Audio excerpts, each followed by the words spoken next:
2, 1. Here we go!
To inform you that since the launch of the project in June 2020, the two implementing agencies, namely City of Windhoek and National Housing Enterprise, have jointly completed the construction of 410 houses, whilst a further 40 are currently under construction, and the number of completed houses increases on a weekly basis.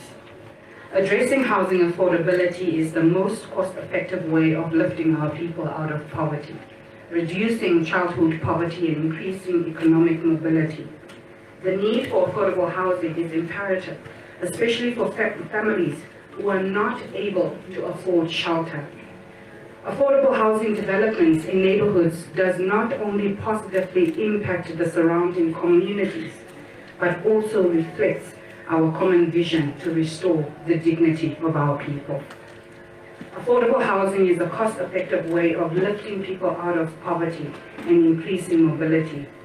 The increasing need for affordable housing makes it imperative for the regional and local authorities and their partners to facilitate more of these projects and to stimulate economic activities, and ultimately to unlock opportunities to enhance social progression in the surrounding communities. Studies indicate that affordable housing uplifts residents, encourages social connection, reduces overcrowding, increases adjacent property values, attracts businesses, jobs, lowers crime rates, and therefore it is with excitement and anticipation with such positive outcomes that I fully encourage the acceleration of this pilot project with all our partners' support. May today's ceremony serve as a bastion of hope to future homeowners and communities as we pioneer joint efforts to uplift the plight of our communities.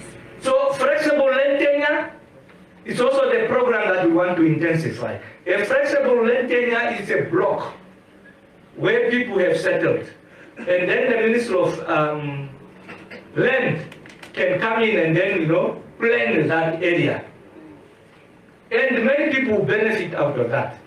That one is very easy.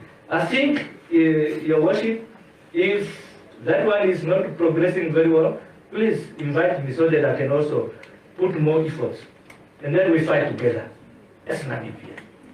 Thank you. The Connect Africa app is basically an app that is meant to bring closer or make information accessible for visually impaired people and hearing impaired people. So the app is sort of bridging a lot of gaps at the moment, as we've just found out recently that it doesn't only make life easier for visually impaired and hearing impaired, but people who are dyslexic, and I believe there's more to come. And the app, what the app does is it is able to scan money. Like, it can scan money and it can tell you this is $10, this is $20, which certainly makes sure that taxi drivers don't scam you anymore. So it tells us $10, $20, $100. What the app also can do is it is able to say, for example, normal people are able to go out to the shops, get a newspaper, come home, and look for the column of where they can find jobs. And what visually impaired people can't do that, for example. So there is a lack of that information being lost. So what the app is doing is it is able to capture the page, take an image of the page, and then read it back to you. Wow. So also the app is able to translate from text to speech and from speech to text. I don't know how many questions you still have, but the app is able to, like recently, we've helped a girl who is, she's 13 years old. She is in grade 6 and she has a speech impairment. So what is happening is that she cannot respond when the teacher is talking to her. And so the teacher is, for example, now what is happening is that the app is able to give her a voice. Because now the teacher says something, the app writes. And when she's saying something, writing something, the app talks. So that way she has a voice and she's able to give her answers in class. That's amazing, and it's wonderful to know that this app was created in Namibia. Quickly tell us, when did you start putting ideas together to come up with this app? Okay. I'm Timotheus Nagobe.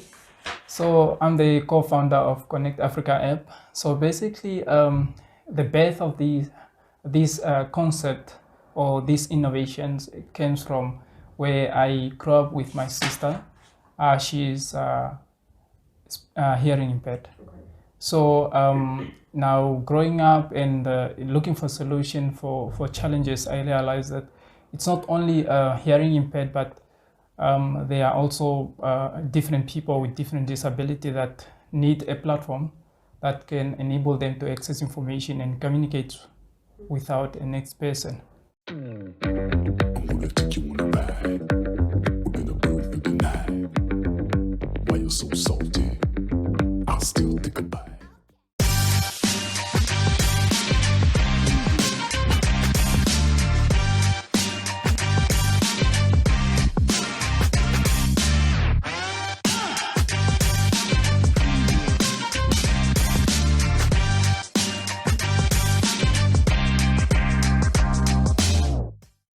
Somehow seems harder when it's closer to home. So I think one should have that attitude towards disability, that you should consider it as if you are the one. Most of the measures that we need to put in place at the moment is importantly access. Access is very important. People, starting with transport, people need to get to somewhere to actually get access. Exactly. Even in employment, in business, in getting medical help, you need transport.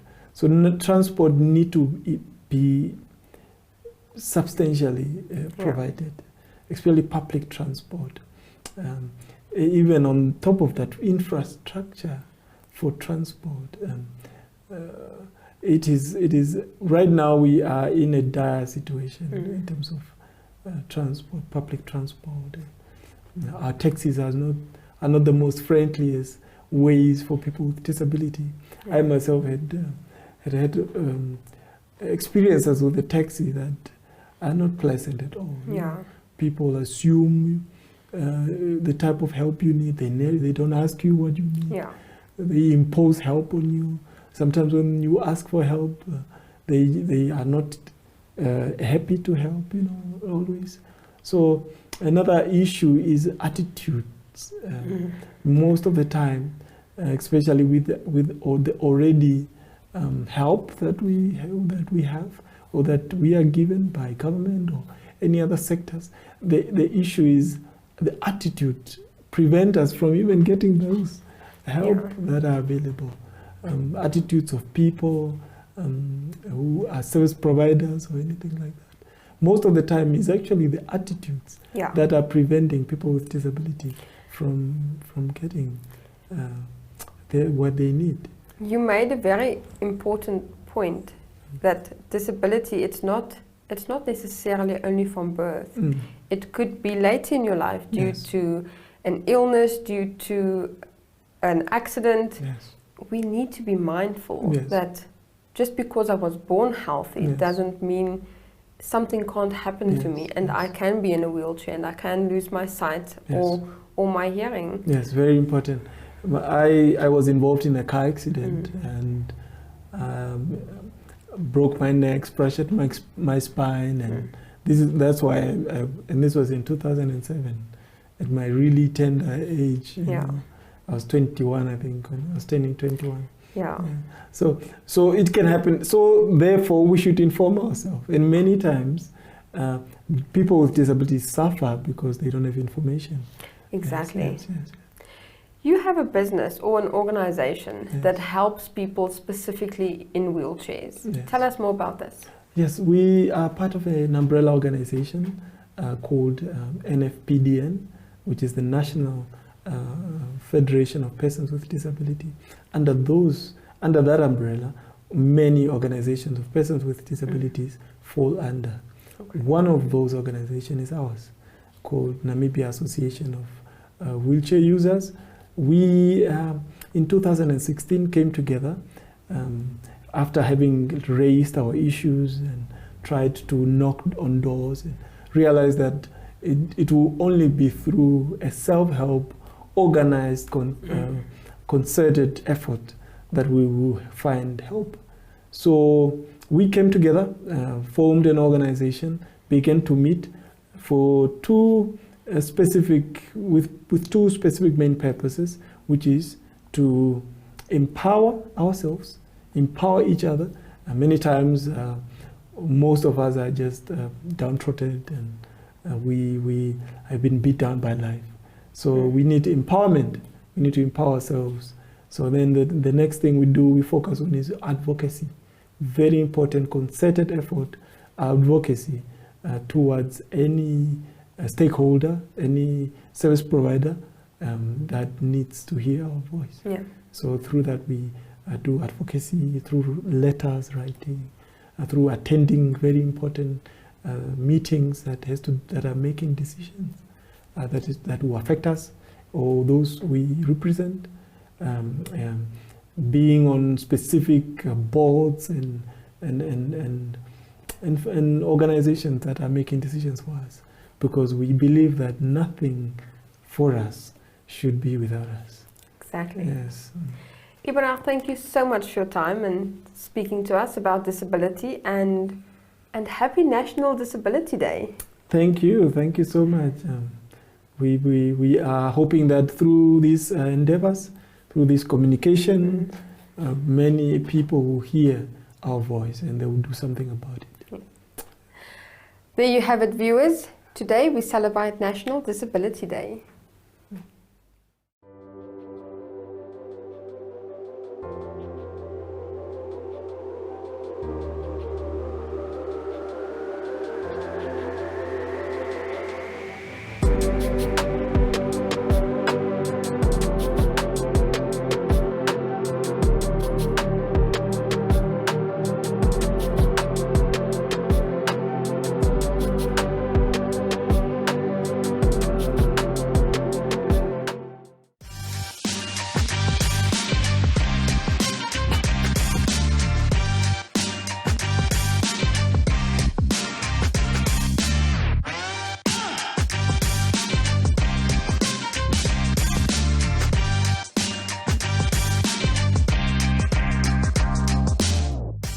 Today's recommendation, we are headed to DSTV. I am a die-hard Grey's Anatomy fan. Since it started, I have not missed an episode, I have not missed a season.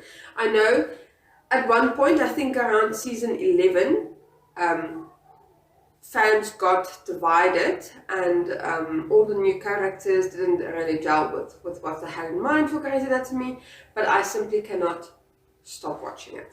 So the 18th season is in full swing on DSTV. It started a couple of months ago, so I am enjoying that on a Monday evening. And if you haven't seen it yet, here's the trailer for season 18.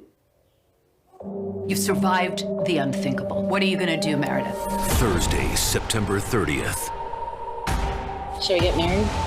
We should get married. A Station 19 Grey's Anatomy crossover premiere event. Somebody stole the rig. No! I can't move. Transport the patient to Grace Sloan on foot. Anybody worried about that? Brace yourself Tell me you just saw that too. Oh my God! for one heck of a return. So you want to freeze people? What the hell?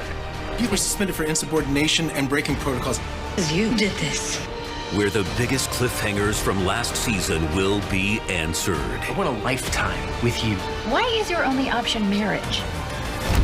And someone from Meredith's past comes back. This is only the beginning.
Today's life hack: if you want to keep your bananas fresher for longer, simply take some cling wrap and wrap it around the stems. Next up, we have Jeanette Diergaard for your Flex Minute.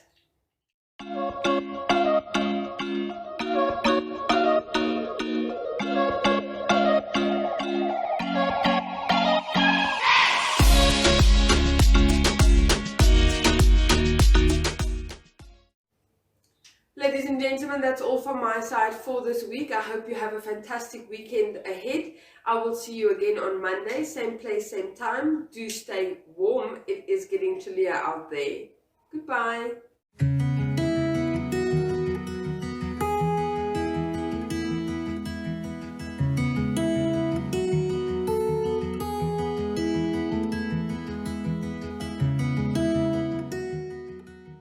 Is dit hoe die hemel lyk?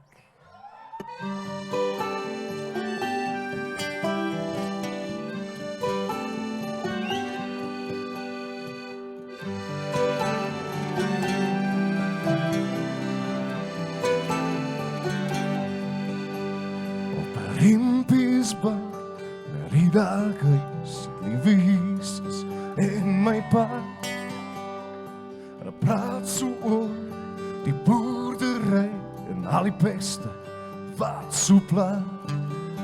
En op 'n agastoel staan 'n ketel en kook, soet swart boeretroep. Daar's 'n glimlag op Jesus se gesig en op my pa se blou oë. En is dit hoe sy hemel lyk? En is dit hoe sy hemel proe? Hoeveel paai moes hy loop om so 'n stukkie van sy hemel te proe?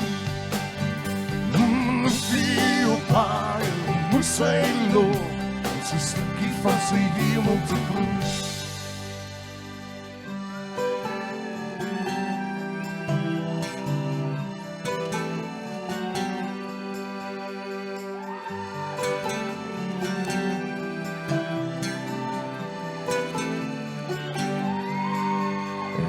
visserman skuit in silver see, sit my vriendskap in van. Sulke groot vet visse wat die nette skeer, en soos reën in sy boot en val. En ek sien hoe hy na sy hemel kyk, daar's 'n glimlach in sy oor. En sy laaste vakansie was so welverdiend, soos manna uit die hand van Bo. En as dit hoe sy hemel lyk, en as dit hoe sy hemel broer, hoeveel paaie moes sy loop, om so 'n stukkie van sy hemel te broer. En hoeveel paaie moes sy loop, so 'n stukkie van sy hemel te broer.